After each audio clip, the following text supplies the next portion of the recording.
What is the deal? What is going on? I am your host, Lex Black, and you are tuning into my show, Midnight Arcade. We are on episode 8, and I am super excited to be bringing this to you guys. But before we proceed, as usual, I ask of you this. Make sure you like, comment, subscribe, hit the bell icon to make sure that you are notified for whenever I drop that new heat. You heard today.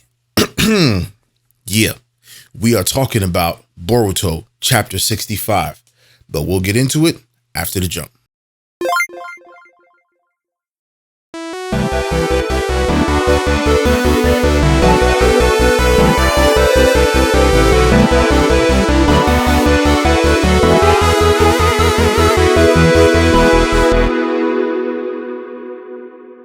Yeah, what's going on, man? What's going on? So like I said, you're tuning into episode 8. We're going to jump right into it. Boruto chapter 65. Now, I feel like this chapter turned out exactly how I thought it would. It didn't really turn out how I wanted it to. How I wanted it to turn out is a totally different story. And I could do a separate episode on that if you really want to. Momoshiki confirms what we all knew, right? That the pills were nothing more than a stopgap measure. Mans decided that enough was enough, and it was his turn to come out and play and take over. And boy did he. Momoshiki's control over Boruto saw Boruto's power output increase dramatically, right? And then the sunning of Code, but it was even worse this time, all right? It's one thing to get beat up by a transformed teenager, all right? That's already bad enough. A semi-transformed teenager. But it's another to further get your ass beat by the thing that's possessing the semi-transformed teen while being verbally shitted on in the process. And that's exactly what Momoshiki was doing with Code, man. The whole time, just complete savagery. Listen, Momo don't give a shit, okay? Let's just keep it real. Momo don't give a damn, all right? He was on demon time with Black Air Force energy, and he was looking for all the smoke. And boy, did he get it. The bullet form Rasengan, which is called the Rasendan, it was crazy, right? Code literally got shot up, yo. Yo, Momo, I gotta question Momoshiki's origins, man. I don't know if he's from space. He might be from somewhere yeah. I know Code was sick over being shot like that. I know he was. Ada been trying to tell this dude, bro, you have to go, all right? The big dogs are coming, and Momoshiki is more than you can handle right now. You gotta go. Momoshiki got tired of waiting, though. He saw what was going on inside Boruto, and he was like, all right, man, it's time to put hands and feet on, buddy. Straight up, I don't care. Complete ice cold. The tussle with Code and Kawaki took a predictable turn because, of course, it would, right? Kawaki's been getting smacked up for the past couple of chapters, and I know the chapters are crawling along because of the release date and all that stuff. But man, listen, when is enough gonna be enough? Don't be this guy, okay? Listen, if you watch my show, if you just watch anime at all, you know who this guy is. Don't be him, Kawaki. Just don't. Okay. Momoshiki then decided that at that moment, because he felt Code was a peon, that he needed to crush him completely and outright. And a byproduct of him crushing Code was him saving Kawaki, because obviously Code and Kawaki got into a tussle. Code was trying to take the advice of Ada and escape. And Momoshiki was like, nah, boom, shoot your ass. And he literally shot him. And then when Momoshiki saved Kawaki, Kawaki was obviously none too pleased. And he was not really thankful at all because of who saved him. You know, it wasn't Boruto. It was Momoshiki. He even took a swipe at Momoshiki. You know what I mean? And Momoshiki's like, all right, get out of here. Stomped him real quick. You know, Momoshiki, again, only saves Kawaki because he's a suitable sacrifice for the 10 tails. That line is getting really old. Okay, and like I said, Kawaki is literally unappreciative of the gesture, to which ice cold Momoshiki is like, all right, so you want to be ungrateful? All right, cool. So let me see how long it takes for your arm bone to crack beneath my foot. Huh? How about that? Yeah. Momoshiki believes Code is just as much an imp and defunct toy as Kawaki is. Straight savage. I mean, he lets them know that too. And then enter the big dog, Hokage Naruto, flanked by Shikamaru. And he comes in rather quickly, taking Momoshiki by complete surprise with his speed. No surprise there though, if you really think about it. Sage mode speed is nothing to scoff at here. Remember how fast he took out the Ozurif path during the pain arc before it got to Tsunade, right? And remember, it was Sage mode, not KCM mode, that allowed Naruto to defeat the third Raikage during the Fourth Ninja War, when literally no one else could stop that monster. It was in Sage mode. It wasn't even KCM. And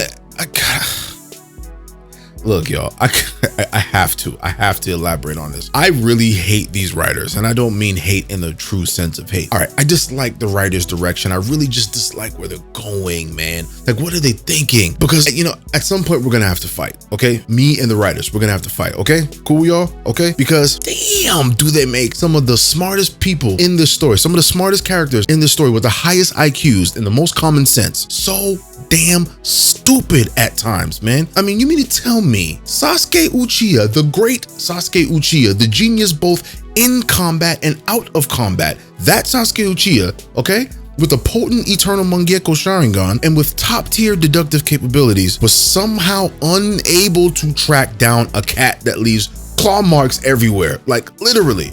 I know he teleports, right? But let me not continue. Y'all know where I'm going with that, right? Next person, you mean to tell me that Shikamaru is still using his Kagemane no Jutsu against Otsutsuki again, after not only having experience fighting against the Otsutsukis firsthand before when Momoshiki had his own body, all right? But even after getting some more intel on these guys and how they move and how they shake, you're still using ninjutsu. Like, you mean to tell me that he, for all of his brains and over 200 IQ, even smarter than Kakashi head ass, still didn't think of an effective countermeasure to use against him that didn't necessarily involve senjutsu? I know that only a select few can wield senjutsu, okay? That's just a fact. I don't believe Shikamaru would be one of those guys, but he's Shikamaru, man. Come on, man. What are you guys doing, the writers? Why I oughta. Me and the writers, bro. Me and the writers. We're gonna have to square up, man. Straight up. Anyway, I think it's pretty damn funny that at one point, Momoshiki, again, considered him a peon, and he was willing to dust him just because, but then Naruto shows up,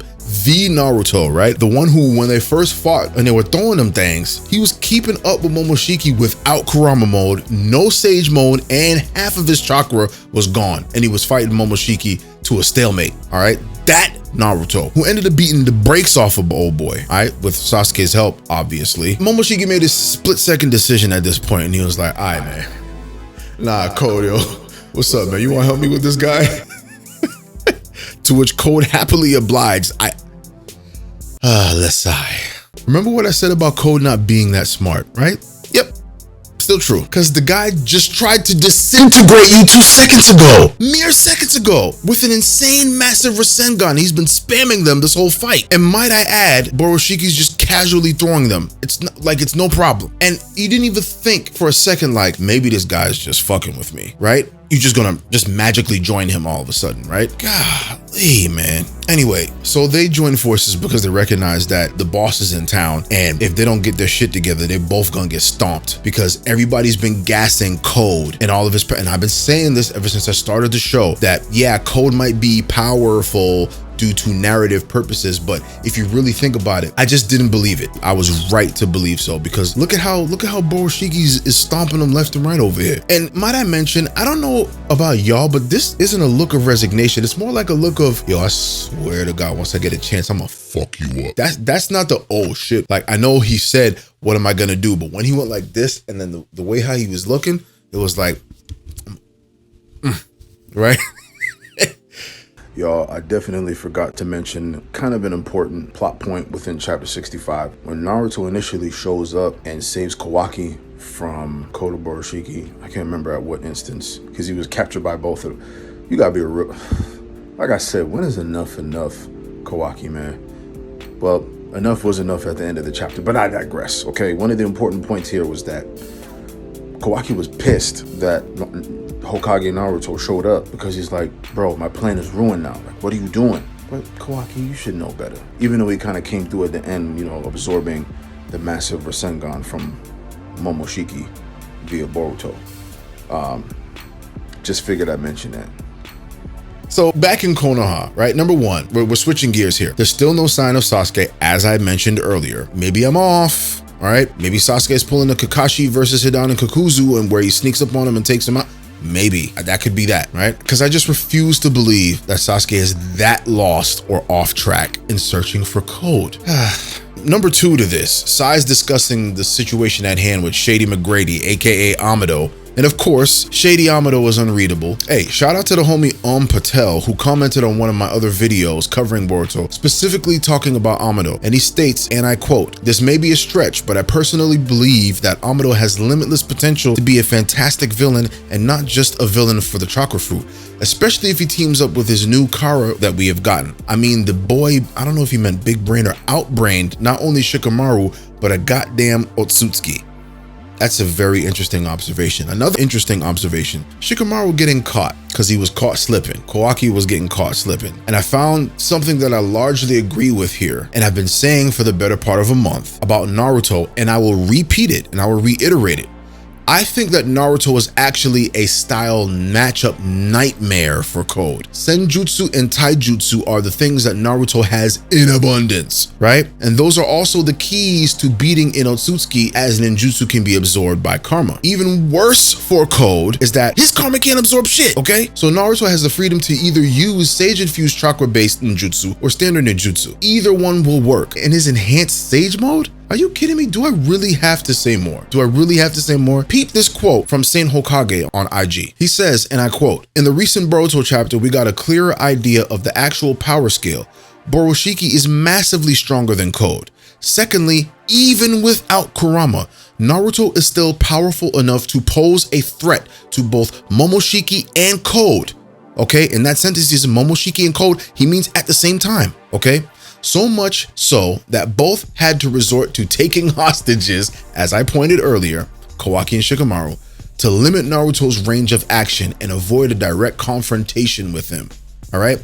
Please refer to my previous episode speaking on this very matter. I've been alluding to something like this for quite some time, and I'm glad I'm not the only one who's noticing, all right? Don't let this man learn Flying Raijin technique, man. Don't let Naruto learn Flying Raijin. Code is gone. He probably will 1v1 him and stomp him out, all right? Anyway, Kawaki finally coming through at the end with power he's been holding back? Karma transformation. Turns out he still had the karma, and everyone is shooketh. Some said he has a new dojutsu. I didn't really see it in the panel. I'll have to look. If you guys saw it, maybe I did, let me know in the comment section, of course. You heard? All right. So in conclusion, all right, we are witnessing in real time the Uzumaki Namikaze bloodline's history literally repeating itself. What do I mean? Minato and Kushina thought sealing Kurama into Naruto would be good for him and make him a hero. And I guess in a long, painful, roundabout way, it sort of did, but it didn't come without considerable hardship. A whole series worth of hardship.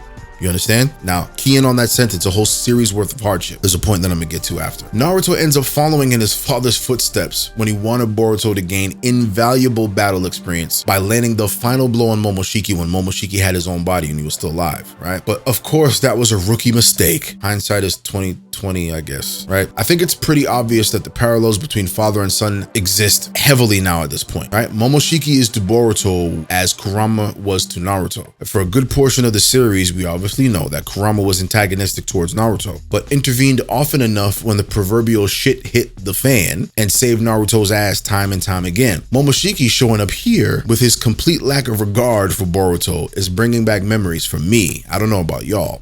Dare I say, if the Boruto series continues to progress well into the future, which at this point, I'm fairly certain that it will, even though I still feel about it, but that's just my own personal opinion. What is there to say that Boruto, will actually forge something of a positive emotional connection with Momoshiki, and he turns out to be the Otsutsuki iteration of what Kurama ended up being to Naruto, which was a key ally and friend. And, before I wrap up, man, a side note as I digress here for my closing thoughts. I found out why I personally feel so about this series, right? Which I will eventually make a more thorough episode about this later on, but my point is this. The reason why I feel the way I feel about Boruto is because for all of his massive power-ups over a short period of time, I just feel like dude didn't put the hours in at the gym, bro. He didn't. The series just got here, okay? Just a couple years ago. And all of a sudden he shoots up to like Kage level without going through even half of the hardships as the OGs went through. As a fan, I personally feel like he didn't earn his stripes yet, despite his attitude change and the story itself, but that's a topic for another day. I'm just gonna cut this short right here. This is my little review of Boruto chapter 65. If there's any detail that I missed, make sure you comment in the comment section.